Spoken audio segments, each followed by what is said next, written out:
Aquí tenemos diferentes fotografías, algunas publicadas, otras inéditas. Muchos de ustedes, de hecho, se llevarán una grata sorpresa si deciden visitar nuestro pequeño pero muy importante archivo histórico del Museo Nacional de Antropología. Ahí con Ana Madrigal conseguí muy buen material que estamos compartiendo con ustedes para que podamos dimensionar lo que significó el ingreso de este monolito, ¿no? Que habíamos dicho, se convirtió en una manzana de la discordia entre Batres como inspector de monumentos y el personal del ese entonces Museo Nacional, ¿sí? Porque bueno, había una disputa no solamente por llevarse el mérito de quién hacía mejor trabajo, sino también quién hacía mejor interpretación en cuanto a la identificación de estas obras inéditas, ¿no? Que habían permanecido desconocidas para mucha gente.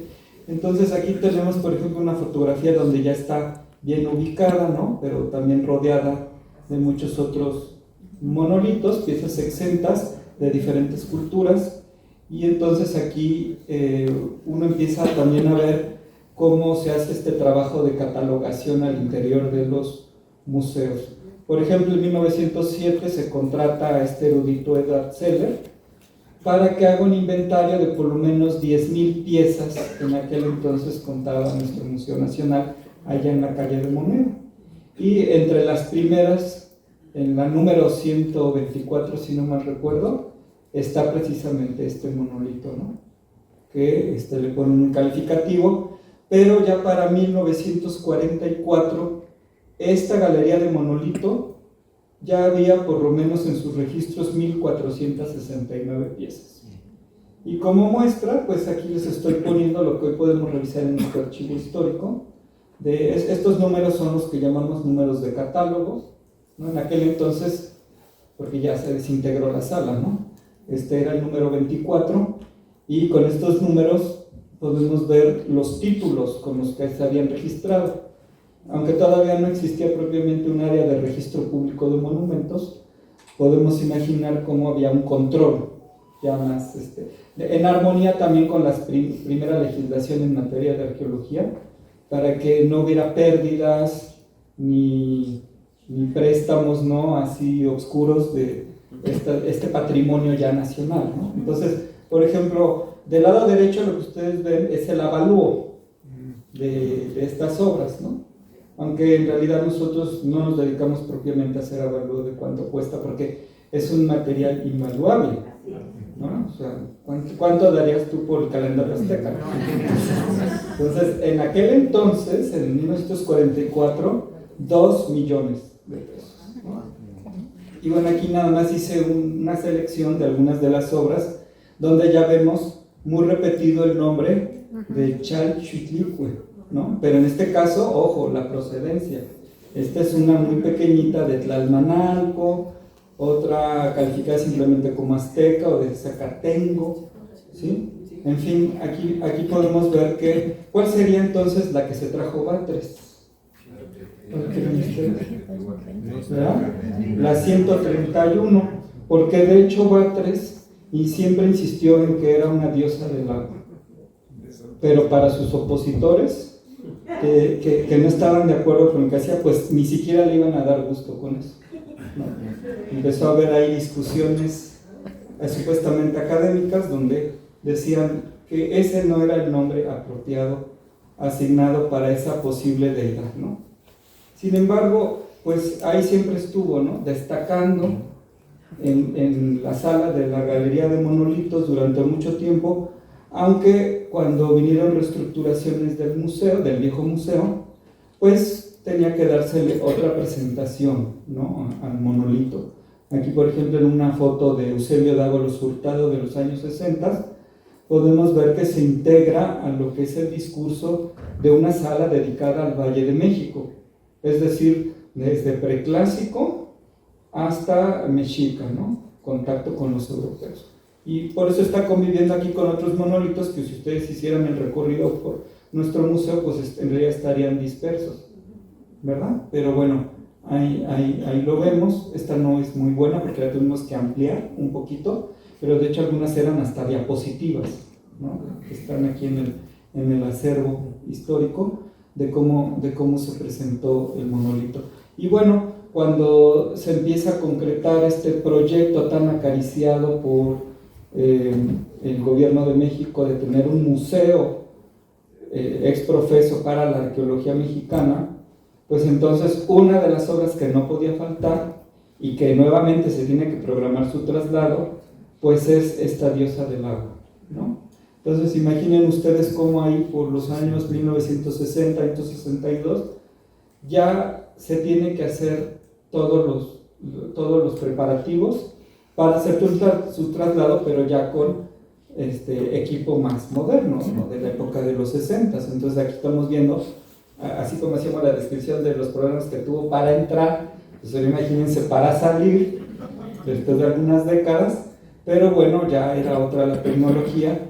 Y entonces cuando escuchamos que ya está casi listo el flamante edificio que es hoy el recinto de nuestro querido museo en Chapultepec, dices, ¿y ahora por dónde la meto? No será por la puerta principal, ¿verdad? Sí. ¿O qué haces tú cuando vas a meter tu magnífico nuevo refrigerador? Pues no lo haces precisamente por la puerta principal, a veces hasta lo tienes que volar, ¿no? Por otro lado. En este caso, ¿qué parte de la sala sería esta? Es el jardín. Pero claro, todavía no está terminado el museo porque se está construyendo. Entonces, dentro del programa de montaje, digamos, ya se había planeado que estos grandes monolitos debían ser los primeros en llegar, ¿no? Por eso estamos viendo que todavía estamos distantes a la fecha de inauguración, pero el monolito de la diosa del agua, pues ya está entrando, ¿no? Entonces, ustedes ven aquí ya diferentes fotografías en donde ella se convierte en una de las grandes obras que sigue siendo visitada por presidentes, embajadores, primeros ministros, diplomáticos de muchas partes del mundo que visitan la capital de México, ¿no?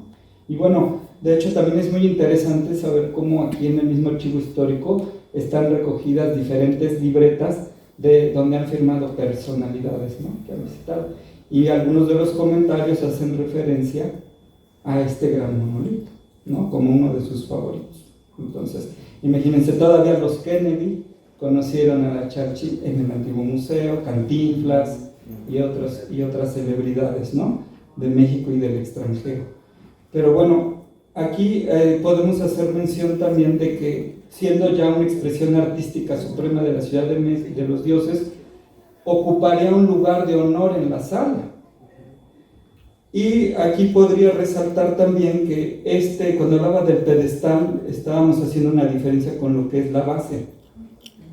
O sea, estamos hablando de un monolito de más de 23 toneladas, que en realidad requiere de un soporte que está en la parte del sótano de este museo, por si no lo habían pensado, ¿no? O sea, justo aquí en la base, allá en el inframundo de Museo Nacional, tenemos un soporte adicional que ayuda a darle estabilidad al monumento, ¿no? Después de 60 años. Entonces, eso es algo también muy impresionante que no siempre visualizamos, no dimensionamos lo que representa tener una pieza en sala, y por eso los curadores denominamos esta clase de piezas inamovibles como accidentes geográficos, porque en todas las fotografías que pudiéramos ver, vemos que siempre está en la misma posición, no la podemos girar ni tantito, ¿no? Porque mira, ay, pobrecita, le da mucho el sol, ¿no? Cierren la puerta del jardín, etcétera, pero es que así es. Así fue diseñado, ¿no? Entonces, en este caso de la sala. Pero bueno, a su alrededor ha visto todos los cambios en estas actualizaciones o reestructuraciones de salas, ¿no? Ha visto el paso del tiempo y ha sido no precisamente la pieza insignia en los últimos años, pero sí ha sido una parada obligada cuando ustedes hacen un recorrido por el Museo Nacional, ¿no? Donde cada una de las salas tiene alguna pieza, ¿no? Desde Lucy en la primera, y así vamos pasando el Baby's Face hasta la Chalipue de Teotihuacán, Atlantes de Tula. Si se dan cuenta, casi todos nuestros referentes son escultura monumental, no por nada, ¿no? O sea, lo más impresionante, aunque no significa precisamente que todo el mundo piense que es el referente más importante de Teotihuacán. Sin embargo, a partir de ahí se han producido muchos materiales para todos los niveles educativos, desde público altamente especializado hasta los niños. Por eso es muy importante la tarea que hace hoy el Departamento de Comunicación Educativa del museo, porque nos ayuda a traducir este conocimiento técnico tan especializado para que capte el interés y al mismo tiempo sea didáctico, ¿no? Entonces, por ejemplo, ya desde que había este bonito álbum de estampitas de Bimbo, ese me encanta, ¿no? Donde se ve que una de las que no podía faltar era la escultura de la Charchi, ¿no? O esta que se llama Guíate, que va dirigido a un grupo de edad muy específico, ¿no? Donde trata como de darle vida al objeto. Bueno, no es iniciativa de un servidor, pero sí de los especialistas en divulgación, ¿no? Para el público infantil. Entonces, es para que veamos con otros ojos estas grandes esculturas. Pero bueno, alguien ahorita lo mencionaba, el intermedio, mientras el famoso monolito que llegó al Museo Nacional, traído por Batres y luego mudado aquí a Chapultepec, fue glorificado en todas sus formas, viene la pequeña historia de una pequeña hermana, digámoslo así, olvidada, ¿no? de Chalchi, que quedó en la zona arqueológica ahí abandonada a su suerte y que pues había desconocido su historia durante también muchas décadas, aunque la pieza siempre ha estado ahí, ¿no? Vean ustedes, por ejemplo, este monolito, que si hacemos una evaluación estética, diríamos, ay, pues qué fiesta, ¿no? Es un monolito erosionado, que está ni más ni menos que en la Plaza de la Luna, ¿no? Pero pues hay mucha gente que ni la pela, porque dice, ¿y eso qué es, no? Es que si nos regresamos otra vez en el tiempo, desde 1796, cuando, por ejemplo, el militar Guillermo Dupé hace un recorrido, bueno, él no era arqueólogo, pero pues sí, se quedaba fascinado con las ruinas que encontraba en aquel entonces de la Nueva España. Él hace sus dibujos lo mejor que puede, ¿no? No es que no era dibujante, pero bueno, para él estas son las pirámides de Teotihuacán, el Cerro de la Luna, pirámide o templo del sol, con las interpretaciones de aquella época, ¿no? Donde se insistía en que debía haber, y sí estamos de acuerdo los arqueólogos, un templo, ¿no? Que corona cada una de estas grandes estructuras, pero que también podían estar ahí grandes monolitos, ¿no? Entonces, en ese caso, él deja, en el caso de Teotihuacán, por lo menos un par de registros, uno de ellos son de las pirámides, pero deja otro en donde compara estos dos monolitos que están hermanados y que en años recientes ha difundido Leonardo López Luján en alguna de sus presentaciones, donde se ve obligado para distinguirlos a ponerles un número, ¿no? Monolito 1 para el que se trae aquí al Museo Nacional y monolito 2 para este pobre que está ahí olvidado, ¿no? Pero lo interesante es que Guillermo Dupé en aquella época le pone a esto una interpretación ya personal, porque a este monolito pues sí le empieza a buscar la forma y dice que también es femenina, definitivamente le destaca este collar, pero en este caso a lo que vendría a corresponder a las manos cerradas del primer monolito, a esto lo interpreta como sus senos descubiertos. Y eso va a traer también algunas consecuencias, ¿no? Porque pues esa es la interpretación que da Guillermo Dupé, de tal suerte que ya en este siglo XXI, cuando López Luján presenta su explicación histórica, seguimos todavía en este análisis histórico-mitológico entre el monolito 1 y el monolito 2, vean ustedes la comparación, debido a que fue gravemente deteriorada esta segunda escultura, se considera que se redujo mucho en sus dimensiones, ¿no? Pero haciendo un comparativo, pudieron haber sido de la misma altura, ¿no? De un volumen muy parecido, pero hasta el día de hoy lamentablemente para este monolito solo queda en menos de 2 metros, ¿no? 1,95 de altura y solo pesa 6 toneladas, ¿no? Pero está ahí, en la plaza. Entonces hay también, sin embargo, registros de otros viajeros decimonónicos que no lo ignoraron. Por ejemplo, Manuel Rivera Cambas, que fue un ingeniero en minas, sí se dio cuenta de la escultura, que tenía algo así como una gargantilla en el cuello, y ya según la interpretación de Dupé, pues de pechos abultados, y sobre el corazón presentaba un hueco cuadrilongo, así lo describe, ¿no? Aunque eso no significa que los hayan asociado. De hecho, López Luján nunca ha considerado que hayan formado un par escultórico, pero aquí ya podemos ver cómo en este dibujo de Waldeck de 1831 se hace un croquis donde se pone su posible ubicación, ¿no? Es un plano donde vemos toda la pirámide de la Luna, pero vean ustedes cómo está el primer monolito, pero volteado, acuérdense, esto es antes de la intervención de Almaraz con la Comisión Científica de Pachuca, y cómo está aquí el segundo monolito, pero pues está tan feo, también está volteado, que se considera como una mojonera, que bueno, durante siglos ha servido como referente para estas disputas por tierras, ¿no? En el particular por el pueblo de San Martín Obispo y San Martín de las Pirámides, para hablar de parcelas, ¿no? De gente de pueblos que estaban en disputa. Pero bueno, eso no significa que hayan ignorado sus atributos estéticos. Y más adelante, el mismo Mayer, que registró el primer monolito, ya le había asignado hasta algunas letras. Aquí no se ve muy bien, pero esta es la letra A, donde tenemos a nuestro primer monolito, y en la B tenemos la ubicación del segundo, muy próximo a lo que sería este monticulito que hoy consideramos un altar central en la Plaza de la Luna, ¿de acuerdo? Pero en este caso, pues es ya repetido el registro, es decir, lo retoman otros viajeros, como por ejemplo Holmes, que en 1885 hasta lo publica en el American Journal of Archaeology y Fine Arts, y no solamente aporta los dibujos de ambos monolitos, sino la ubicación un poco más precisa, ¿no? A cómo estaba con respecto a este edificio principal, de donde se desprenden todas las interpretaciones.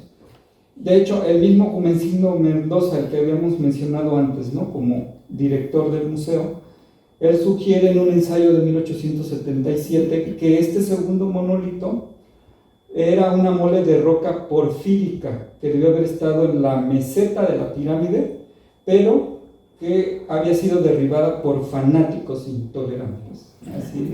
Así lo dice él, ¿no? Y tenemos también una relatoría durante la excursión a Teotihuacán de Madame Jean Roux, que era una amiga de Leopoldo Batres. Ella era arqueóloga francesa y que le llama poderosamente la atención esta segunda piedra próxima a lo que ella califica como el Meztli-Zacual, ¿sí? Bueno, entonces recientemente, pues habíamos dicho, ahí está la piedra, ¿no? El monolito, que bueno, para otros arqueólogos ya de aquí del siglo XXI consideran que al estar en medio de la Plaza de la Luna debe haber sido objeto de actos vandálicos, ¿no? Pero desde época prehispánica, porque quizás lo que no he enfatizado lo suficiente es que una vez que fue abandonada la ciudad, uno podría pensar que es un deterioro paulatino, y no es así. Más bien pensamos en una destrucción sistemática de los principales edificios cívicos ceremoniales de la ciudad de los dioses, cuando quizás debido a revueltas sociales la población está en contra de sus gobernantes, ¿no? Y de todos sus emblemas o símbolos de poder. Entonces, en ese sentido, vamos a ver que hay pues interpretaciones de por qué se encuentra esta y muchas otras esculturas que han sido ignoradas, ¿no? Tanto por arqueólogos como por historiadores del arte. Pero ahí está, ¿no? La pobrecita casi nadie le hace caso, pero la próxima vez que hagan una visita a la zona arqueológica, fíjense bien en sus detalles. Me voy a pasar ahora al tercer aspecto de nuestro análisis, que es el cosmológico. Y en ese sentido quiero hacer una aclaración, ¿no? Porque por más evidencia que quisiéramos reunir, siempre va a ser complicado entender cuál era el verdadero significado que le daban sus creadores a cualquier pieza escultórica. Vaya, si hasta cuando vamos a una exposición de arte contemporáneo nos cuesta trabajo entender qué quiso decir el artista, pues ahora imagínense hablar de un escultor teotihuacano, ¿no? De la época del clásico. Entonces es complicado porque nosotros intentamos entender primero la función de la pieza. ¿Recuerdan el otro cuadrito que les presenté? Que si es escultura o elemento arquitectónico, ya desde ahí empiezan las discusiones, ¿no? Y también hablar de su cronología. Entonces, ¿con cuánta más razón el simbolismo? O sea, lo que digamos es solamente una propuesta, no es la última palabra. Pero lo hermoso de estos cursos es que al ver un público tan variado, cada uno de ustedes podrá hacer su aporte, ¿no? Dar su mejor opinión. Entonces se escuchan con mucho gusto para ayudarnos a seguir trabajando, ¿no? Diferentes líneas de interpretación. Pero bueno, voy a retomarlas a nivel histórico. Entonces, fíjense cuántas interpretaciones se le han dado al cosique, que decíamos, ¿no? Entonces, es que a mí me enseñaban en la escuela que era un OANI, un objeto arqueológico no identificado, porque siempre nos cuesta trabajo describirlo. Entonces, ya desde el siglo XIX, ya había algunos extranjeros, como Amos Butler, que en 1884, recuerden que la piedra estaba soterrada, ¿no? Y que era muy difícil, solamente le podías ver una parte, fuera volteada o de frente. Pero el caso es que, dado que hace 2 siglos solo se podía ver eso, por muchos años se creyó que era una piedra del sacrificio, ¿no? O sea, así es como se interpretaba. Y aquí podemos ver que pues sí, tiene las dimensiones como para que 1 o 2 personas estén perfectamente realizando algún ritual, ¿no? De sacrificio. Pero en el imaginario colectivo, ya desde aquel entonces en los pueblos aledaños, es que también se trataba de una piedra del desmayo.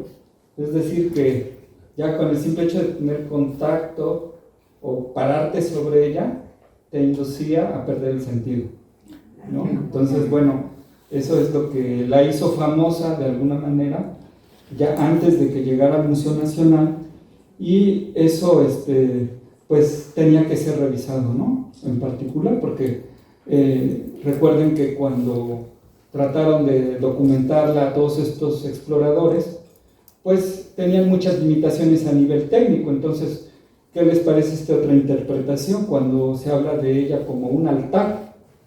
Un altar, ¿no? Que recuerden que estaba de cabeza, y para 1847 Blansmayer hasta se trata de hacer un dibujo completo de ella, ¿no?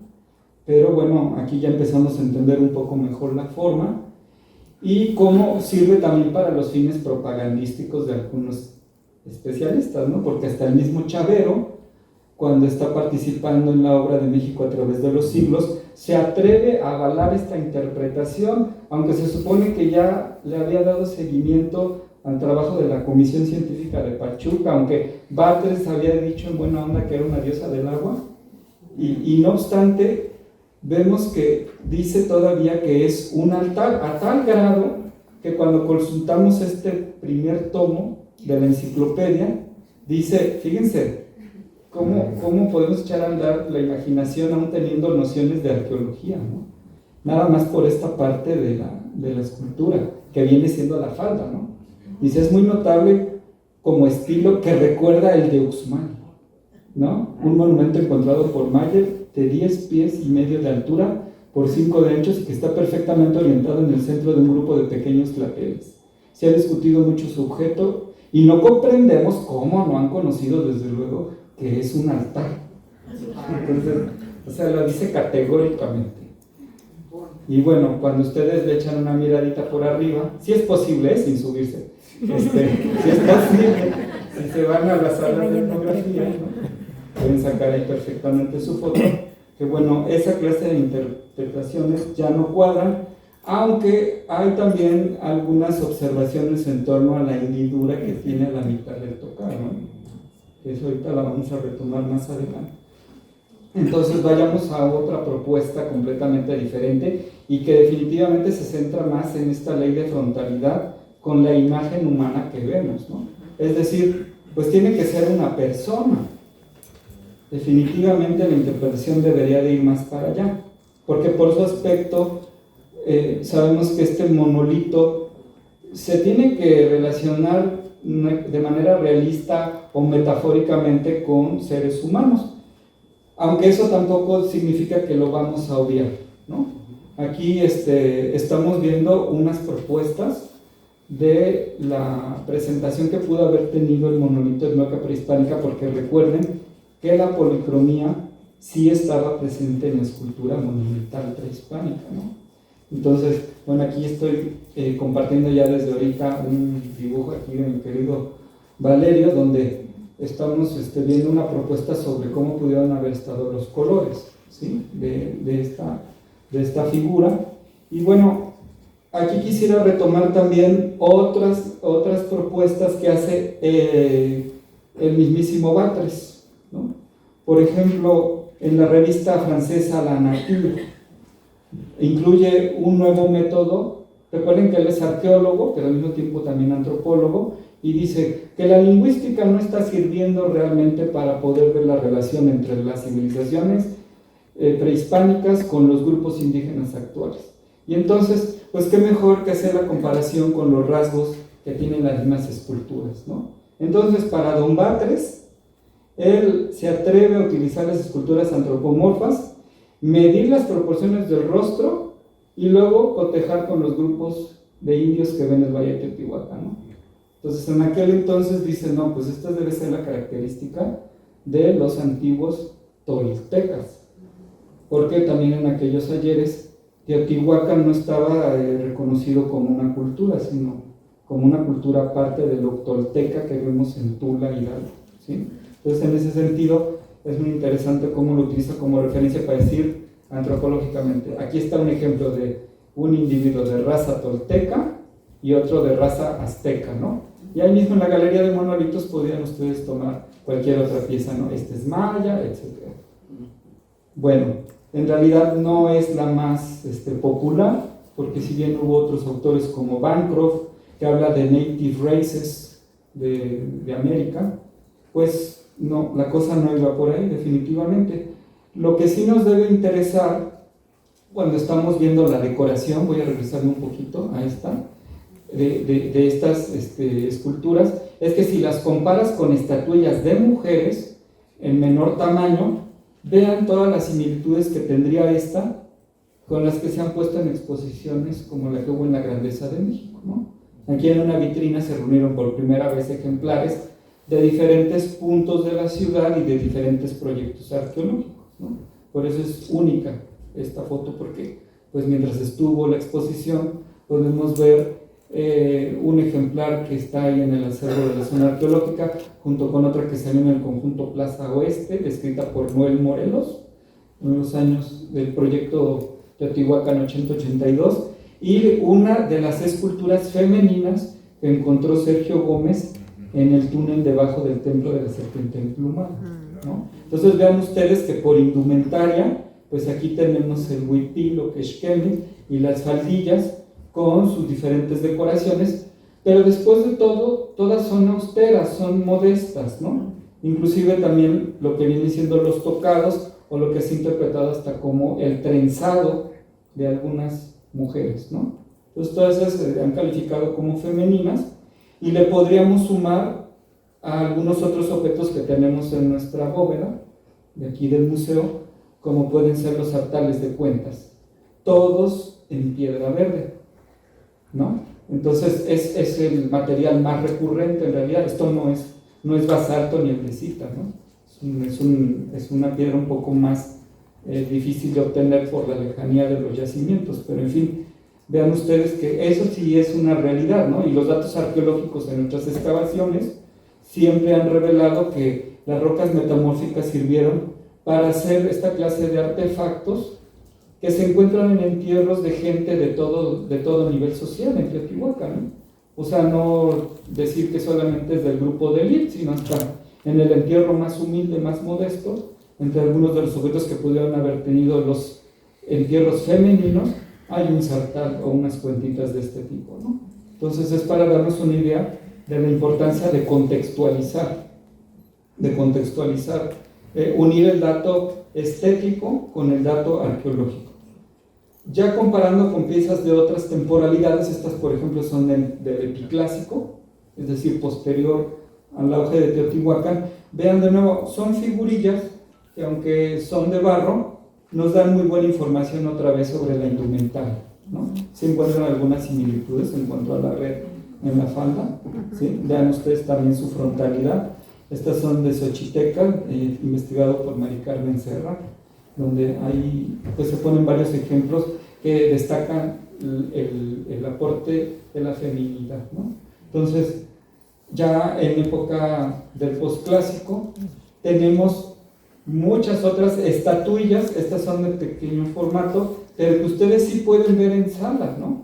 Y las pueden ver sobre pedestales o incluso al interior de una vitrina, pero vean el título, ¿no? Por eso seleccioné en particular estas, pero vean también la postura, ¿no? Porque hasta ahorita nuestras esculturas femeninas de gran formato han estado de pie, pero estas están arrodilladas. Y ya de ahí la interpretación en cuanto a representación de humanos reales, pues la asocian más con, ahora sí, una postura más femenina, ¿no? Un poco más recatada en muchos aspectos. Pero bueno, eso es solamente para tener un referente en cuanto a esta interpretación de un personaje femenino. No obstante, tenemos que decir que para algunos especialistas, no todo el mundo está de acuerdo con que son atuendos de mujer. O no sé qué opinen algunos de ustedes, porque alguien pudiera decir que si se trata de faldillas o de borlas, otro tipo de ornamentos, pues también hay indumentaria masculina que se parece mucho, ¿no? Y entonces cuando empiezas a revisar, por ejemplo en este caso, figuras de la pintura mural teotihuacana, estos no se interpretan como mujeres, sino como sacerdotes, ¿no? Como hombres, posiblemente vestidos con atuendo de mujer.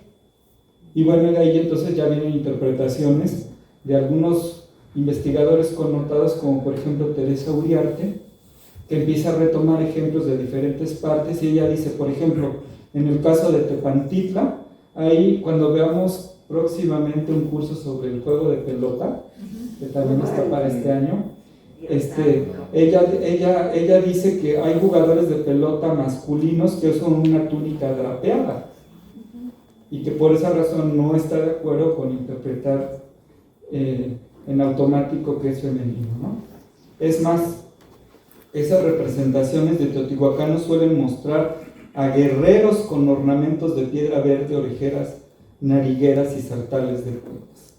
Y haciendo todavía una regresión más, fíjense, esta escultura impresionante, bueno, estéticamente hablando, ¿no? Esta es de Luis y Walter Arensberg, que eran coleccionistas, ¿no? de arte, críticos de arte precolombino, y ellos, bueno, se pone en duda la autenticidad de la pieza, pero ¿qué les llamaría a ustedes la atención de toda la postura que tiene esta? Las manos precisamente. ¿Por qué? Porque habíamos visto que si bien el tocado, lo que es la parte del rostro, el movimiento es muy parecido, las manos es lo que nos mete ruido. Y aquí sí voy a hacer una cita textual de lo que dice Uriarte, ¿no? Sobre este asunto. Dice, sus manos están volteadas hacia arriba. Los personajes teotihuacanos generalmente llevan las manos hacia abajo, esparciendo semillas o chalchihuites, una alusión al agua. Ella no. Sus manos hacia arriba piden, imploran o reciben. ¿Y qué pide esta mujer? ¿Qué recibe? Bueno, al voltear sus palmas se vincula con algo o alguien que está por encima de ella. Si fuera una deidad, ¿por qué habría de pedir? ¿No? Bueno, entonces Uriarte insiste, ¿no? Que puede, en el mejor de los casos, tratarse de una sacerdotisa, ¿sí? O representar a un culto o a un grupo sobresaliente en el ámbito administrativo, ¿no? Y ahí se destaca la importancia de la mujer teotihuacana, ¿no? Qué coincidencia, ¿no? Casi 8 de marzo, este día hablando de la mujer, pero ahí está, ¿no? Resaltándose la importancia de la mujer en el mundo prehispánico. Vamos a otra interpretación. Entonces, si nos estamos aproximando a la divinidad, la gran discusión va a ser a qué diosa o a qué ente sobrenatural se estará refiriendo. Escultóricamente, analizándolo así, la proporción humana es de 7:1, pero ya haciendo usted sus cuentitas, si la mide, este cubo, se dará cuenta que está proporción de 4:1, lo cual dista muchísimo de ser naturalista. Entonces es un primer argumento para, pues, pronunciarse porque es una escultura de una diosa, ¿no? Entonces todos sus elementos y sus formas son reconocibles, pero esa combinación de elementos tienen que llevarnos a seres que muchas veces hasta van a ser inexistentes en nuestro mundo real, ¿no? Entonces de ahí que definitivamente en lo personal, para mí no es la representación de un personaje, no es una gobernante, ningún miembro carismático de la sociedad teotihuacana, sea de forma abierta o encubierta, sino más bien tiene que ser una representación femenina que se refiere más a lo cósmico o a lo histórico que al poder humano, ¿no? Y bueno, aquí estoy poniendo en este cuadro, intenté resumir lo que han dicho varios especialistas una vez que llegó la escultura al Museo Nacional, ¿de acuerdo? Porque si lo vemos así, el cuadrito, la primera interpretación que se hizo de la escultura en realidad fue que se trataba de Mestli, diosa de la luna, ¿sí? Antonio Peñafiel en 1900 le está dedicando varias líneas a justificar por qué, ¿no? Y Edward Seller lo repite, aunque con cierta cautela, porque en su catálogo le pone signos de interrogación. Diosa de la luna, bueno, está por ver, ¿no? ¿Qué pasa después? Hermann Beyer dice es una gigantesca diosa de Teotihuacán, no dice cuál, ¿no? Marquina, en 1922, siendo arquitecto, se fue con Batres. Él dijo, sí, debe ser una diosa del agua. Y de ahí como una cascada, ¿no? Casi todo el mundo se pronunció porque esa era su identificación correcta.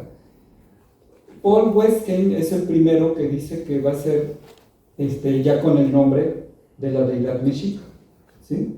La Chalchihuitlicue. Y de ahí muchos, como Covarrubias, Kubler, Beatriz de la Fuente, pues se quedan con esa identificación, aunque no lo discuten a nivel arqueológico, ¿no? Me llama mucho la atención que Manuel Oropesa, en ese folletito que les mencionaba, hace una especificación muy interesante, porque dice, sí, es una diosa del agua, pero de aguas terrestres. Y luego Nicholson, que se supone que es el especialista en religión mesoamericana, también toma con mucha cautela el asunto y no se quiere pronunciar, mientras que en los 80 Hasso Bombini le pone así el título de Gran Diosa de Teotihuacán, ¿no? Que suena así como más bien evento aquí del Auditorio Nacional, ¿no? Las grandiosas, no la torre, no sé en qué estaba pensando, pero bueno, la gran diosa de Teotihuacán, y por ahí se habla también Esther Pastori con la diosa, ¿no? Porque se considera que debe ser una deidad dominante en todo el ámbito teotihuacano. Y cerramos con una combinación de interpretaciones con la doctora Beatriz Barba, quien como antropóloga retoma históricamente todas estas interpretaciones y nos aterriza de nuevo en la luna, de alguna manera, ¿no? Porque pues ella dice que sí es una diosa del agua, pero también con la luna. Y bueno, ya ha tenido todos los antecedentes de grandes figuras como Alfredo López Austin, que vez tras vez nos trató de enseñar que la religión mesoamericana no la debemos entender con nuestros referentes occidentales, ¿no? O sea, no estamos hablando de un Olimpo griego, ¿no? De que podemos distinguir con toda claridad cada una de las deidades, sino más bien hay que ver ámbitos, hay que ver cómo se despliega una deidad, ¿sí? Y entonces podemos tener advocaciones o representaciones en diferentes contextos. Entonces aquí, como un ejemplo de lo complejo que es todo esto, es por qué esta primera interpretación de que es una diosa dedicada a la luna. Y recuerden que también, ya desde más atrás, se dice que la pirámide de la luna estaba dedicada a la luna, vaya, y por eso mismo, si está en las proximidades, pues debe haber sido esa su interpretación. Pero bueno, hay muchas cosas que todavía están por revisar, porque si bien Leonardo López ha dicho que la debieron haber trasladado desde época prehispánica y haberla volteado intencionalmente, quizás para dejarla escondida, ¿no?, a esta diosa, es muy curioso, ¿no?, que si ustedes ven la pieza actualmente, no tiene más que un rasguño en su nariz. O sea, porque para mover esa mole y que nunca se te haya caído ni tantito, o sea, es algo sumamente complejo, ¿no?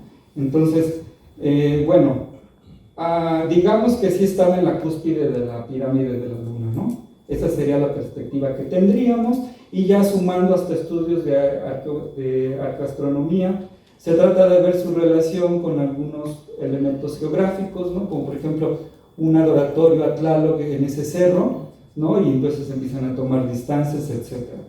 Pero bueno, en años recientes también se ha propuesto que ambas esculturas, tanto el monolito 1 y el monolito 2 que está ahí en la plaza, eran representaciones de una diosa lunar o diosas de las montañas, ¿sí?, sobre las que supuestamente se practicaba la erección ritual de un árbol cósmico. Entonces, bueno, de esto hay otros cursos que podrían aterrizarnos mejor para que entendamos lo que viene siendo las dioses seleníticos, ¿no?, los dioses lunares. Luego tenemos una interpretación más aterrizada, como les había dicho, con Nicholson, que en los años 70 hace estas, digamos, diagramas para explicar a los complejos de dioses, y en el caso de Tlaloc, pues tenemos como referente a estos tres, ¿no? Pero eso es todavía en los años 70, ¿no?, donde aparte del tema del culto, esto se va a ir ampliando con el paso del tiempo para ver asociaciones de la lluvia con la humedad, con la fertilidad y por ende con la agricultura, una de las actividades económicas más importantes en la ciudad de los dioses, ¿no?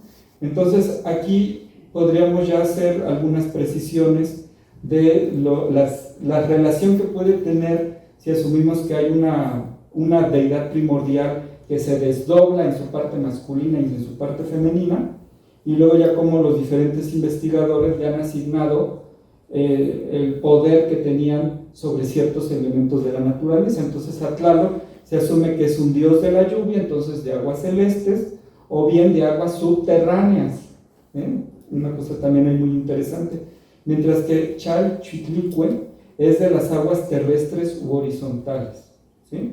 Y esto da material para la próxima presentación, porque cuando veamos el monolito de Coatlinchan, bueno, ahí hasta en el imaginario colectivo, los que se consideran que son sus ancestros dicen, no, hay una razón de por qué la encontraron de cabeza o de lado, a cada una de estas esculturas, Entonces la cuestión del contexto, de cómo se encuentra una pieza, un objeto arqueológico, es muy importante para llegar a una interpretación más realista.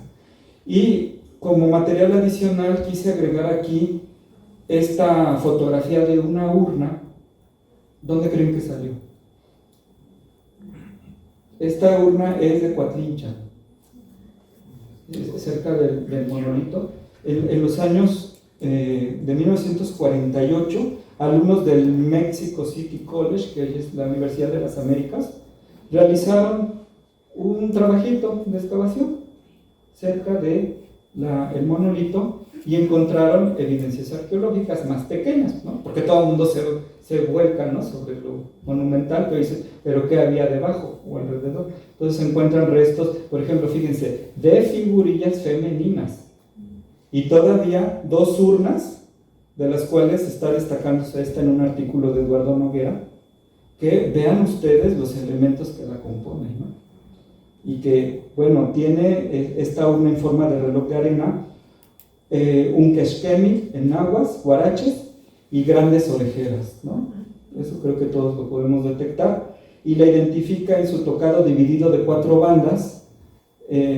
Lleva además un gran disco sobre el pecho y sostiene un recipiente para contener líquidos. Entonces, ¿quién creen que puede estar representando? ¿No? ¿No sería una diosa del agua? Lo que tiene a los lados, que es, perdón, arriba. Pues podría ser parte de su tocado, o también las bandas que tenían los chalchihuites, pero como es la única foto que tengo, no podría decirles a ciencia cierta qué es, ¿no? Podría ser engañosa esa que está en blanco y negro. Pero bueno, cuando estamos entonces quedándonos con estas interpretaciones que aportaron los historiadores del arte, hay que tener mucho cuidado, ¿no? No solamente repetir lo que otros digan, porque pues a falta de códices, quiero puntualizar aquí para los que nos acompañan por primera vez, Teotihuacán no cuenta con códices, como es en el caso del posclásico, donde ahí sí puedes conocer el panteón mexica, gracias a los informantes de Sagún, ¿no? Gracias a otros documentos pictográficos, pero para Teotihuacán no tenemos ninguno de estos referentes. Entonces, este es un nombre prestado del náhuatl, ¿no? Nosotros ni siquiera estamos seguros qué idioma hablaban los teotihuacanos. Entonces, en ese sentido, Don Batres tenía un buen acierto, ¿no? Es decir, pues yo lo dejo en diosa del agua, ¿no? Pero cómo la llamaban los teotihuacanos no lo sabemos. Ahora bien, si asumimos que es una deidad asociada con el líquido vital, hay mucha tela de donde cortar para ver la importancia, la relevancia que tuvo el monolito para los teotihuacanos, las funciones que tuvo durante su vida, ¿no? Como artefacto o como símbolo, ¿no? Entonces, dice aquí Jacques Sustel, ¿no? Tlaloc es el antiquísimo dios del agua y de la lluvia, aguas celestes, pero tiene como deidad compañera a Chalchitlicue, quien tiene poder sobre las aguas terrestres, corrientes horizontales, y vendrían siendo ríos, lagos, lagunas y mares. Si los teotihuacanos entendían al dios de las tormentas hasta cierto punto como el aspecto amenazante e incontrolable del agua que caía del cielo, porque también venían rayos, ¿no? Tal vez la diosa del agua defendía una fuerza más regulada y benevolente, ¿no? Entonces, más apacible, digamos, la parte femenina. Y pues vemos que esta diosa del agua, en su poder rectilineal, puede haber simbolizado en parte el esfuerzo y la energía que los ciudadanos de Teotihuacán dedicaron a las prácticas de la gestión del agua, desde la construcción de líneas de drenaje, debajo de conjuntos de apartamentos, hasta la canalización del río San Juan. ¿Qué les parece esa interpretación? Y bueno, eso me obliga entonces a que solo de pasadita mencione quién es entonces la verdadera diosa Chalchitlicue que se menciona en las fuentes, ¿no? Pero que ya se utiliza para los mexicas. Entonces, en realidad, aquí ya retomando a Sagún, ¿no? Sí va a hablar ciertamente de una mujer que tiene la cara pintada de amarillo, que eso que me preguntaban de su tocado, pues hasta incluso los informantes dijeron que era de papel, ¿no? Orejeras de turquesas. La turquesa no es un mineral que hayan trabajado realmente los teotihuacanos, ¿no? Huipil y una nahuas con, dice ahí, franjas de que colgaban caracolitos, ¿sí? Y un escudo con nenúfar, que es el que tenemos aquí. Entonces, obviamente aquí hay otros especialistas. Esto lo retomo principalmente de Yolot González, quien ella sí les puede hablar, pero haciendo un recorrido en sala mexica, ¿verdad? Para hablar de su diosa del agua, una deidad ya vinculada con, específica un mes de las veintenas, y qué es lo que sucedía en aquel tiempo, hermana de los dioses de la lluvia que llaman tlaloques, y que si eran devotos a ella, le festejaban en determinados días y agradeciéndole sus bendiciones por la actividad a la que se dedicaban, ¿no? Relacionada con el agua, por ejemplo, los que venden canoas, ¿sí? Entonces, básicamente aquí era muy importante reconocer a esta deidad, toda vez que tenía poder sobre el agua En este caso hablan del mar, ¿no? Pero los teotihuacanos, aunque sí tuvieron relación con los mares de alguna manera, bueno, imaginen ustedes hacer tempestades y torbellinos, anegar los navios y barcas y otros que caminaban por el agua. Entonces, llegamos incluso a esta parte de los mitos, ¿no? De estas eras de creación y destrucción de la humanidad, ¿no? Donde perecen ahogados aquellos en el sol de la era de Chalchutonatl, que es cuando hay una destrucción por agua. Y para cerrar esta parte, con el primer monolito, tenemos otros referentes de diosas que se han encontrado en otras partes de Mesoamérica. Esta no es muy seguro su procedencia porque Rosa Covarrubias, lo recoge de un expediente intitulado Teotihuacán Xochicalco, ¿no? A mí me parece que sí es como posclásico, y aquí tienen la referencia por si lo quieren consultar, o esta que viene del Museo de Antropología de Jalapa, que es del municipio de Tlalixcoyan en Veracruz, ¿no? Y que es del Clásico Tardío, pero de nuevo su postura es muy diferente a lo que hemos estado revisando hasta aquí, ¿no? Bueno, vayamos con una última interpretación. Esta la recojo de un trabajo de tesis de maestría del arte, historia del arte, de Celia Cepeda Valdovinos, y es muy interesante porque nos ayuda a ver otra vez y con nuevos ojos el mismo objeto del que hemos estado hablando ya casi 2 horas, ¿no? Fíjense, aquí ella dice, retomando un poco a Kubler y a Loretze Journet, que consideraban que esta escultura en realidad se trata de un elemento arquitectónico. ¿Por qué? Porque si recordamos la parte superior, parece más bien un tipo de soporte de un edificio, tipo Atlante o cariátide de una jamba, ¿no? Como solía decir Selle, pero cuando hablaba de piezas de tula, ¿no? Entonces también se considera que la hendidura en B pudo haber servido para cargar una viga del techo de alguna estructura de la Plaza de la Luna. Esa es su interpretación, y se retoma elementos como por ejemplo de esta pintura mural, un templo representado en Tetitla, donde hasta nos invita a ver a la diosa como más bien una pirámide personificada. A ver qué opinan ustedes de su descripción, porque bueno, de entrada ella dice que las 4 esquinas que forman los 4 lados de la escultura materializan las antiguas y bien arraigadas concepciones mesoamericanas del tiempo y el espacio, ¿no? 4 rumbos del universo, en fin, ¿no? Piensa que la talla de ese monolito siguió el estricto orden basado en la cosmovisión teotihuacana en planos horizontales. Pero aquí lo interesante es que cuando dice, la cabeza está ocupando el sitio de un templo, ¿no? Dice que los 2 gajos del cabello dispersados a ambos lados de la cara aparentan ser los pilares, y el copete imita un dintel, ¿no? Para ella sería esto, de un gran techo emulado por el tocado. Y es más, la entrada al templo está indicada por la boca abierta, ¿sí? Y desde arriba sus ojos lo miran todo. Bueno, así va, ¿no? Y luego, sus puños cerrados parecen alfardas que custodian la escalerilla marcada por 4 cenefas del Quexquel. Ahora, si vemos la escultura desde cualquiera de sus flancos, es más fácil que lo distingan como la forma de ¿qué? De una pirámide, ¿no?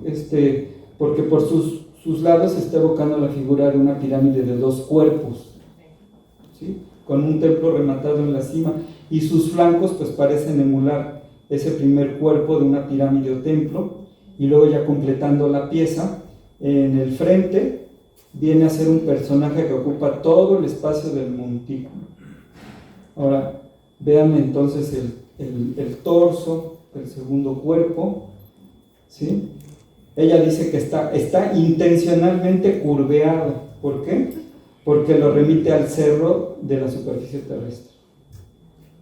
Y la parte superior correspondería al espacio celeste. En la parte posterior, vean ustedes, se percibe que, nada más, veanlo de aquí hacia abajo, ella dice que es una casa, Cali, ¿no? con un mano en la entrada y su techo almenado. Y si no le creen, vamos a ver una imagen de pintura mural, ¿no? O sea, qué observación, porque de esa manera estamos viendo que sí se puede prestar para una alegoría, el lado frontal de la escultura que transmite estabilidad, fuerza, que transmiten esas grandes pirámides, pero en este caso personificada, ¿sí? Estamos entonces ante un personaje que al mismo tiempo es un lugar sagrado, concluye ella. Entonces, vean ustedes, ahora que recorran nuevamente la sala con otros ojos al monolito, y quizás nos podamos quedar también con esta interesante interpretación. Y volviendo entonces a esta parte posterior del monolito, donde vemos esta casa, hay quien nos recuerda que eso es una puerta que nos hace pensar en la entrada al inframundo. Y aquí resulta también muy interesante regresar a todas esas anotaciones que hicieron nuestros exploradores del siglo XIX y cómo entre todos ellos, así como se llevaron el mérito de haber hecho buenas observaciones, también están reprobados, si fueran arqueólogos, por no haber registrado debidamente el contexto de la escultura. ¿Por qué decimos esto? Bueno, aquí Anabel Villalonga, ella fue la que me abrió los ojos, ¿no? Porque muy interesante cómo a partir de Charnay, cuando saca estas fotografías del monolito, cuando estaba ahí en esa, cercana a la Plaza de la Luna, dice que la estatua en realidad está cercana a la entrada a un túnel artificial. O sea, estaba en una hondonada, no sé qué les parezca a ustedes esto, pero ¿recuerdan otra foto más atrás? La de Medán. Sí. Ahí se ve que la escultura parece que está al lado de la entrada a una cueva. Y eso es algo muy importante porque Chabran constató en una visita que había una especie de cámara subterránea o oquedad en el montículo más próximo. Y de hecho el mismo Holmes informó que su monolito de Almaraz se hallaba de pie frente a la apertura de una cueva abierta. Entonces, eso de que haya sido arrojada desde la cúspide para salvarla de la destrucción o lo que tú quieras, digo, está en veremos, ¿no? Y sobre todo si ya te está llegando la chusma y va a destrozar todo, pues ¿cómo es posible que nuestra escultura no haya recibido mayor daño? Afortunadamente, ¿no? Pero bueno, ¿qué les parece a ustedes esta interpretación? Entonces, hay muchos relatos, hasta etnográficos, que también apoyan la asociación entre la piedra, las montañas, el agua subterránea y la feminidad. Y hasta los documentos coloniales identifican el nombre náhuatl de la montaña que se cierne sobre el horizonte en el norte de Teotihuacán, conocido como Tenán, ampliamente glosado como madre de piedra. Así es que esto es, hasta aquí son de las propuestas más interesantes. Ustedes tendrán su mejor opinión de qué representa este monolito número 1. Porque terminando ya con nuestro monolito número 2, ¿recuerdan? A la pobrecita que está ahí olvidada en la Plaza de la Luna. Bueno, George Cowell, un arqueólogo del siglo XX, sugiere que representa otra vez a una diosa de la luna, ¿sí? Y por eso volvemos a discutir, ¿no? Desde el principio cuál es su identidad. Hay algunos que le llaman la diosa globular, retomando este dibujo de Guillermo Dupé, pero recuerden que eso es secundario, ¿no? Porque pues es la erosión, pobrecita, entonces dicen globular, pues es porque así la vemos ahorita. Pero para Anabel Villalonga, ella asegura que pudo haber formado parte de un conjunto de 6 ídolos.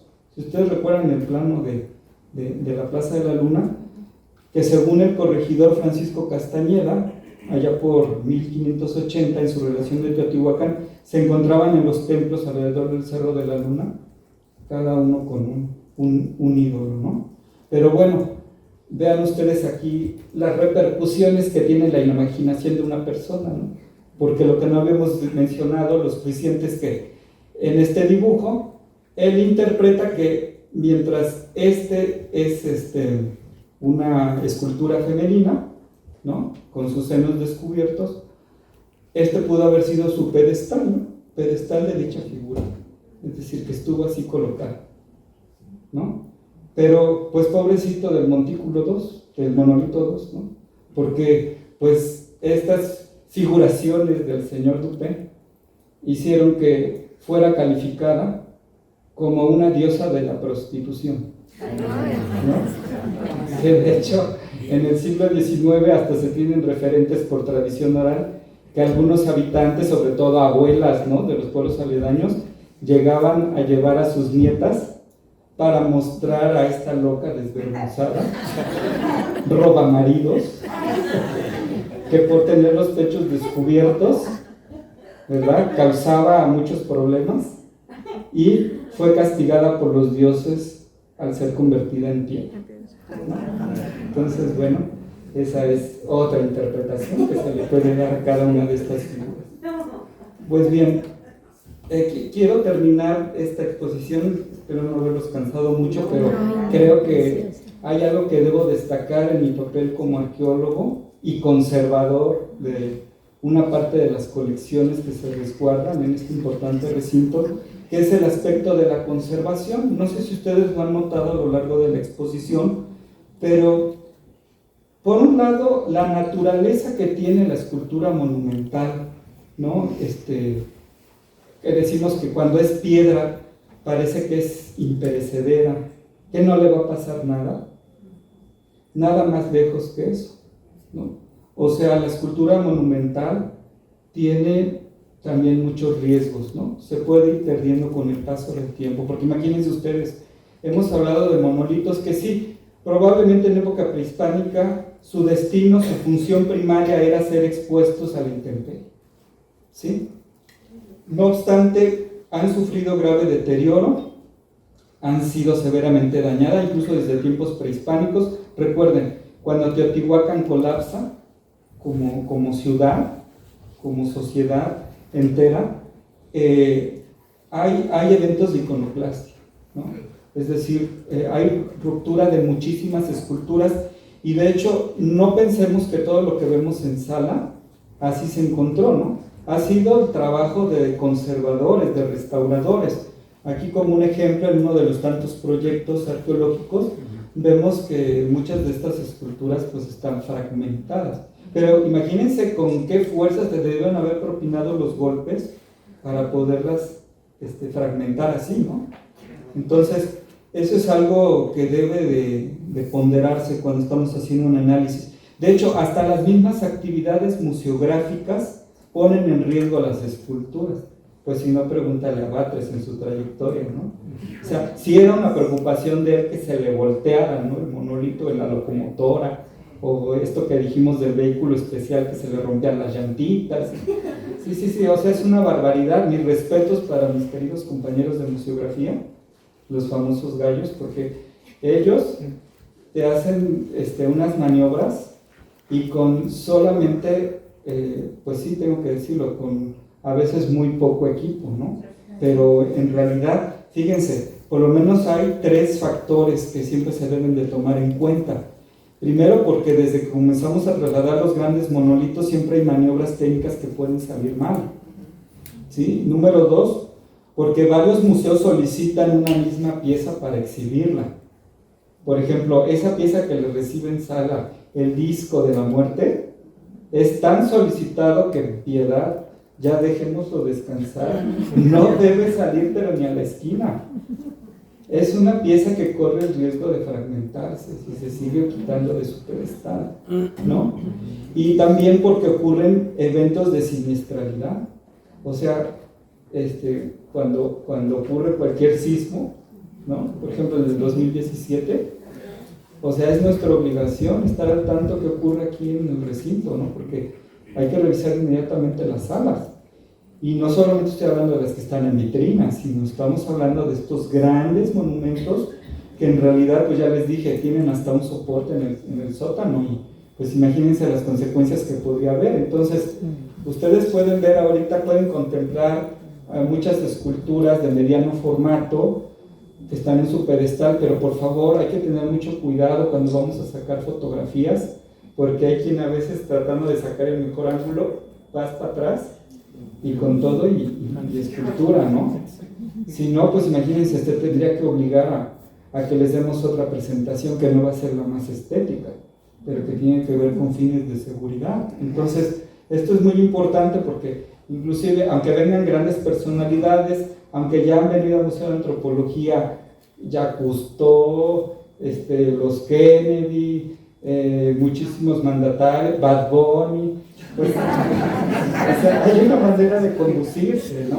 Para que nosotros realmente podamos apreciar, pero también conservar la integridad de cada una de estas obras. Entonces, en ese sentido, también Teotihuacán, con este monolito, ofrece una historia muy interesante, que por cuestión de tiempo ya no me puedo extender, pero simplemente regresándome a los días de Medán, pues si a ustedes les han maravillado estas esculturas, ¿qué dirán los extranjeros, no? Y ya desde el siglo XIX, el Museo del Trocadero quería traerse al monolito, ¿no? Decían, si los mexicanos no pueden, nosotros le ponemos la tecnología necesaria, ¿no? Pero bueno, como ya estaba habiendo acciones legales para evitar que saliera el patrimonio, estos monumentos nacionales, se vio como una solución las reproducciones o réplicas, ¿sí? Entonces, en ese sentido también hay mucho que decir en cuanto a la elaboración de réplicas para diferentes recintos, ¿no? Entonces, lo redescubrió Leonardo López Luján en ese artículo en el Museo de l'Homme en París, donde se ve que en su momento, pues, fue parcial, ¿no? La reproducción, y en ese sentido, pues, tenemos reproducciones también de diferente calidad, de diferente naturaleza, ¿no? Porque por un lado hay copias fieles, es decir, escala 1 a 1 con todos los detalles que quieras, y para ser siglo XIX, ¿qué les parece? Es más, yo les propondría hacer un ejercicio. Si ustedes entraran a Sala Teotihuacán, ¿ustedes me asegurarían que el 100% de la obra es original? No se vale tocar. Pero si entran, ustedes dirían, ese que está ahí es de piedra, o podría ser una réplica. Y en realidad, dándole otra flor a mis compañeros, museografía ha llegado a hacer trabajos de réplicas tan buenas que parecen los originales, y se han ido a exposiciones internacionales, ¿no? Entonces, ¿eso con qué fin? Con fines de conservación, porque hay piezas que yo estoy seguro que si usted recorre la sala y no la ve, pues sí, sería una afrenta, ¿verdad? O sea, ¿cómo es posible que las grandes obras del museo no estén en su lugar, ¿no? Como esperan, porque están, bueno, claro, también admirándolas en otras latitudes. Entonces, de este monolito en particular, pues solamente para simplificar, el museo de sitio, pero no el que tenemos actualmente en la puerta 5, detrás de Pirámide del Sol, sino en la puerta 1, que es donde por lo general recibe a todos los visitantes, ¿no? En otros tiempos, en los años 60, claro, mientras se había inaugurado este museo en Chapultepec, su contraparte ahí en la zona arqueológica ofrecía también en un edificio que ahora es restaurante la exposición arqueológica, pero sí era necesario poner una réplica de fibra de vidrio, ¿sí? Y vean ustedes la presentación que tenía, ¿no? Delante de su estanquecito, así como en algún momento se propuso que alguno de estos grandes monolitos debía tener la ubicación central, no en una sala, sino en el patio, ¿de acuerdo? Entonces, vean ustedes la solución museográfica que se dio en aquel tiempo. Y bueno, entonces, para que quede claro estas estrategias que usamos de conservación, pues en algunos casos sí es posible hacer una copia fiel de las obras, en otros casos son copias a escala, o como la que ven ustedes aquí, es una copia inspirada, una reproducción. Bueno, en algunos casos, así como en los souvenirs, ¿no?, que ustedes pueden ver en las tiendas, podemos ver pues el llaverito, ¿no?, el imán, etcétera, que en realidad se requiere un permiso para hacer esas reproducciones, ¿no? Entonces, en este caso, ha habido en otras partes del mundo gente que ha querido tener presente esta parte de Mesoamérica en su imaginario. Por ejemplo, el miércoles 21 de noviembre de 2012, la Embajada de México en Australia, allá en Canberra, decidió hacer una ceremonia oficial de develación de esta escultura que hizo el artista Jesús Mayagoitia para adornar la plaza latinoamericana que está ahí, ¿no? Entonces vean ustedes aquí ya como en la representación, pues hasta vienen los chorros de agua, ¿no? Asumiendo que punto final, es una diosa del agua, según Batres, según Leonardo López Luján y toda una cascada de investigadores que han dedicado su vida a seguir hablando de esto. Pero, ¿qué podríamos decir como conclusiones? Bueno, fíjense, si consideramos que son 600 años de historia de Teotihuacán, resulta que solamente tenemos contados ejemplos de escultura monumental. Es más, pudiera decir que esta Chachi con su hermana más querida, allá en la zona arqueológica, parece que es el único par de escultura en gran formato, ¿no? Escultura exenta que se tiene. Y bueno, sin variación de actitudes o posturas, como vemos aquí, su rostro corresponde a ese prototipo que eligieron proyectar los teotihuacanos, ¿no? Como carente de pasiones, como modelo de contención, ¿no? Y por otro lado, este monolito, que técnicamente ha sido descrito como un paralelepípedo, es la expresión artística más pura del ortogonal que era Teotihuacán, ¿no? Porque hasta como ciudad, ¿no? Bien trazada con sus ejes rectores, ¿no? Plaza de los Muertos, el río San Juan, que se desvió a propósito para que quedara perpendicular, etc. Bueno, es una ortogonalidad rígida que asociamos más estrechamente con ese Teotihuacán en el plano de la ciudad. Por su decoración austera, aporta escasos elementos iconográficos para conocer su significado, pero al ser el arte teotihuacano no naturalista, tampoco es narrativo, ¿sí? No es como Coyolxauhqui, no es como otras que ustedes probablemente verán en otras sesiones, sino más bien obedece a una ideología corporativa y eminentemente religiosa. Y si se trata de una diosa del agua, formaría parte de las divinidades que propiciaban la fertilidad y el renacimiento de la vida. De hecho, su aparición en el panteón mesoamericano obedecería, decía Nicholson, a la necesidad de regular los cuerpos de agua y las aguas horizontales mediante la intervención del agua. El agua es vital, cuidémosla. Entonces, definitivamente, para los teotihuacanos eso fue un mensaje muy claro. Y aunque yo soy arqueólogo, pues reconozco que esto no solamente es un artefacto, sino es una creación artística que refleja tanto las convicciones, las realidades plásticas, los temores, las esperanzas y los ideales de los teotihuacanos y de la gente que habitamos este planeta durante los últimos 20 siglos. Pues muchas gracias por